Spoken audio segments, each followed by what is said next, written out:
सत्याचा आवाज, खोट्याला चोप देणार. आपण पाहत आहात जनशक्ती लाईव्ह न्यूज. निर्भीड बातम्या, निडर पत्रकारिता. दरिकोणोर येथे विहिरीत पडलेल्या कोल्ह्याची सुखरूप सुटका. वनविभागाच्या तत्परतेने कोल्ह्याला मिळाले जीवदान. नैसर्गिक अधिवासात सोडले. दरिकोणोर प्रतिनिधी चर्मगौंडा पाटील. दरिकोणोर येथे शेतातील विहिरीत पडलेल्या कोल्ह्याची वनविभागाच्या पथकाने अथक प्रयत्न करून सुखरूप सुटका केली. मंगळवार दिनांक 25 ऑगस्ट 2026 रोजी ही घटना घडली.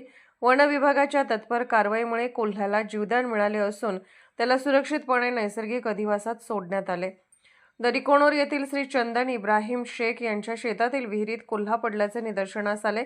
याबाबतची माहिती प्राणीमित्र श्री इरफान सलीम पठाण यांनी वनविभागाला दिली. माहिती मिळताच वनविभागाने तातडीने घटनास्थळी धाव घेत बचाव कार्य सुरू केले.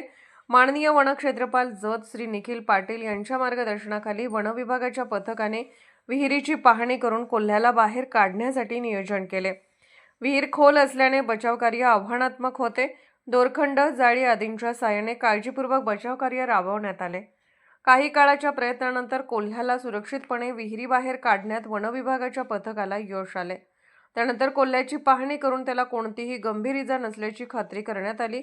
अखेर त्याला त्याच्या नैसर्गिक अधिवासात सुरक्षितपणे सोडण्यात आले.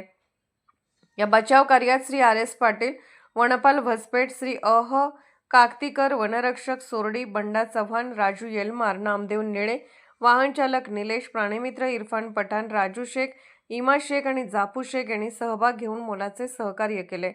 वनविभागाच्या तत्परतेमुळे एका वन्य प्राण्याचे प्राण वाचले असून या कार्याचे परिसरातील नागरिकांकडून कौतुक होत आहे. शेतातील विहिरींना संरक्षण कठडे अथवा आवश्यक सुरक्षा उपाययोजना करणे गरजेचे असल्याचेही या घटनेतून अधोरेखित झाले आहे. वन्य प्राणी अडचणीत आढळल्यास नागरिकांनी स्वतःहून धोकादायक पद्धतीने बचाव करण्याऐवजी तातडीने वनविभागाला माहिती द्यावी असे आवाहन वनविभागाकडून करण्यात आले आहे. जनशक्ती लाईव्ह न्यूज चॅनलला लाईक करा, शेअर करा आणि सबस्क्राईब करा.